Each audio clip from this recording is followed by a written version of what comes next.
Hey, he's Wanderlei Silva and a watch, no contest.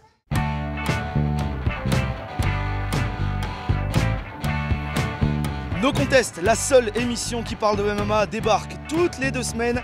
Les interviews exclusives, la découverte des plus prestigieux gym clubs de la planète et bien d'autres choses encore. On ne perd pas de temps, on attaque l'émission 1.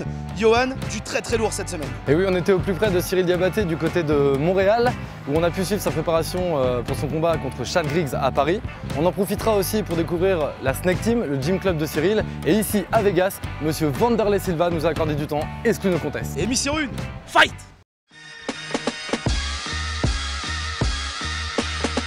Je m'appelle Cyril Diabaté, dit The Snake. Ça fait 22 ans que je fais de la compétition dans les sports de combat. Et aujourd'hui, je suis combattant à l'UFC.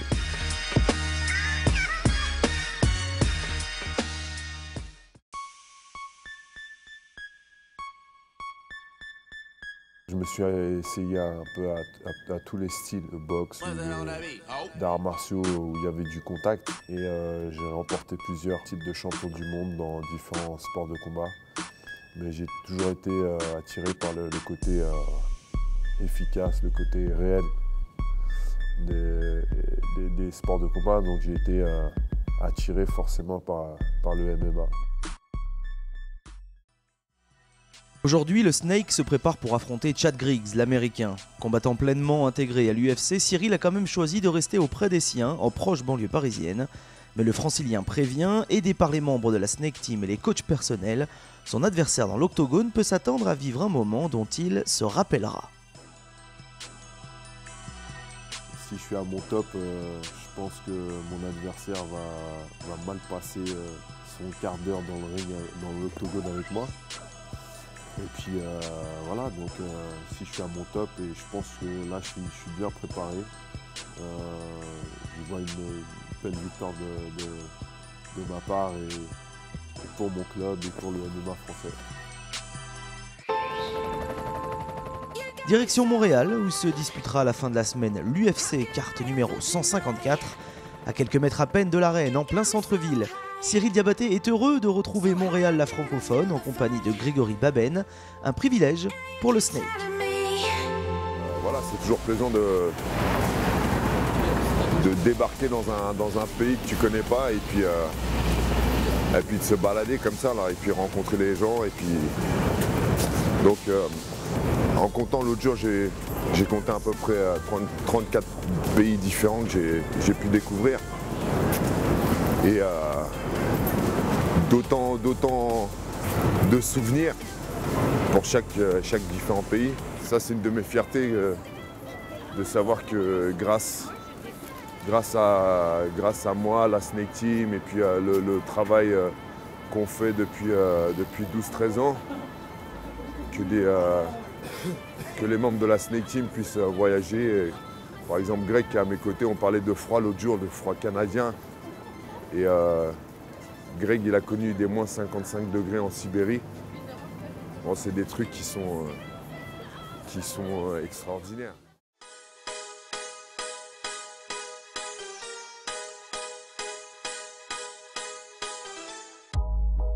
Après le réconfort, l'effort, de retour à l'hôtel, Cyril n'a pas le temps de chômer. Direction les sous-sols du Sheraton où les installations d'entraînement ont été mises en place par l'UFC. Aujourd'hui, à 2 jours du combat, même si le game plan est dans la tête, il faut être prêt à toute éventualité, debout comme au sol.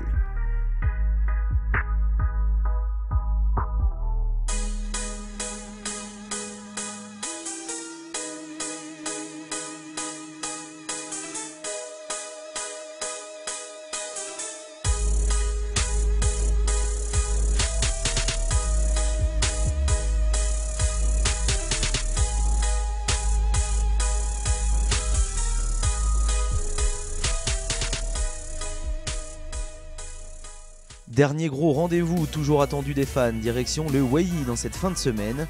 Montréal l'accueille dans un lieu mythique du siècle dernier, le City Gaz, monument historique et témoin de la révolution de la lumière, alors que la lumière soit. Au niveau du poids, Cyril de manière générale, il gère plutôt bien ce paramètre-là. Donc là encore une fois, il n'a pas eu besoin de faire des efforts particuliers. Il a simplement pris une douche chaude et puis il a mangé très léger hier soir. Et puis là, il est déjà quasiment au poids.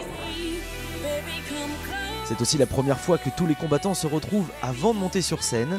Certains découvrent alors l'adversaire de Cyril Diabaté, l'américain Chad Griggs, au moment de la pesée officielle, puis du stare-down, le face-à-face, où le Snake ne lâchera pas sa proie.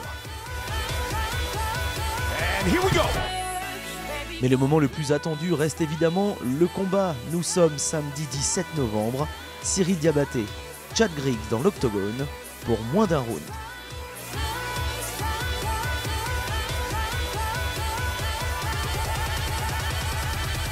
À l'issue de la soirée, les fans attendent le retour du Snake. Et le plus heureux, une fois de retour à l'hôtel, reste évidemment Cyril, dont la morsure a une nouvelle fois été fatale à Chad Griggs. Même si le grand banlieusard reste tout en retenue après sa victoire, c'est l'homme qui veut ça.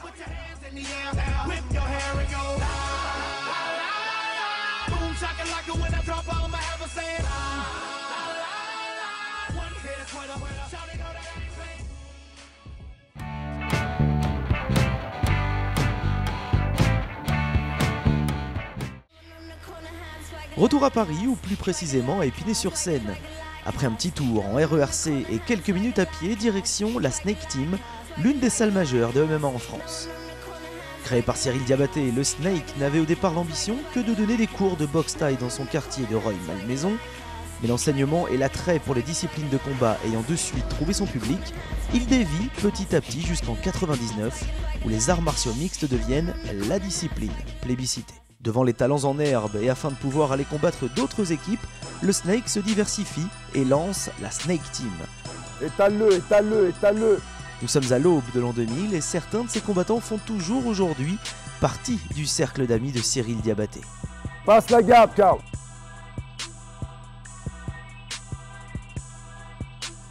Allez, on change d'adversaire, vite. 10 secondes en place. Le noyau dur toujours présent, le Snake voit sa popularité grandir en même temps que son team, reconnu à travers la planète entière.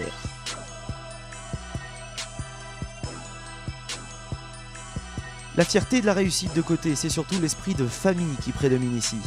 On aime se retrouver à la salle comme en dehors, et certains passent même leurs vacances ensemble, et ça fait déjà 13 ans que ça dure. Aujourd'hui, ces aventures extraordinaires pourraient être couchées sur papier glacé, mais il serait bien difficile à croire qu'un gars de quartier soit parvenu à ce niveau-là.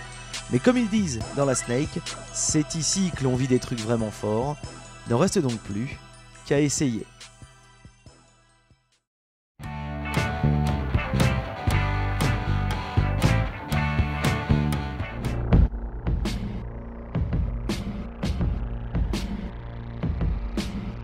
À 9000 km de Paris, d'autres gars vivent d'autres trucs extraordinaires. La Van Fight Team, du nom de son propriétaire, Vanderlei Silva, accueille à Las Vegas les talents confirmés et les futures stars de la discipline. Et là où les caméras sont d'habitude priées de rester dehors, No Contest a pu, toute une semaine, partager le quotidien des combattants du gym et même suivre le patron. Derrière quelques-uns des amis de Vanderlei Silva se cachent des champions en tout genre de la discipline, mais aussi beaucoup de fun. Aujourd'hui, le fighter de Curitiba arrive et depuis quelques temps déjà à vivre de sa passion. Alors forcément, beaucoup de fierté et d'honneur coulent dans les veines.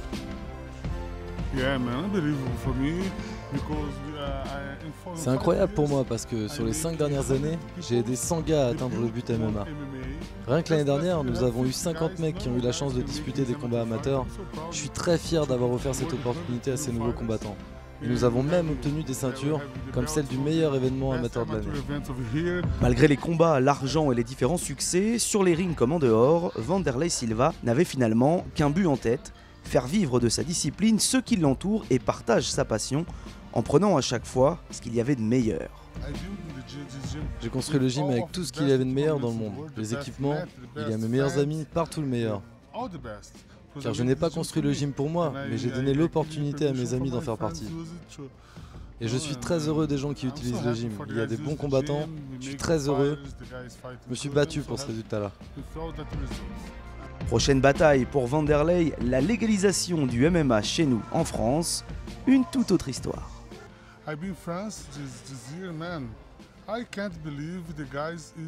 Je suis allé en France cette année. Je suis ahuri de voir qu'à travers le règlement, les lois, il ne peut y avoir de combat en France. Nous avons perdu toute une génération de combattants de mon âge, de 30 ans. Ces mecs-là, on les a perdus. Et nous avons la prochaine génération qui arrive. Beaucoup pratiquent le MMA en France. Les gars construisent des gyms, les mecs s'entraînent dur, grandissent avec eux et qu'ils ne peuvent pas combattre. Mais c'est votre faute. Donnez-leur la permission de pouvoir se battre. Nous apprenons la discipline à ces gens. Nous les aidons et changeons leur vie. Imaginez seulement ce que serait ma vie si j'avais eu ces lois au Brésil. Rien n'aurait existé.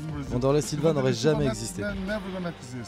Afin de pouvoir exister, il faudrait déjà que les autorités de notre pays puissent aussi évoluer dans le bon sens. Et pour ça, The Axe Murderer sait s'y prendre.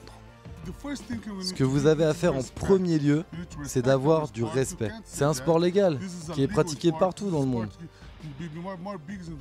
Nous avons sauvé des vies à travers le sport. Nous avons beaucoup donné pour de nombreuses personnes dans le monde. Nous travaillons très dur. Nous disciplinons les enfants. Nous avons un club pour les enfants. Nous changeons certaines vies.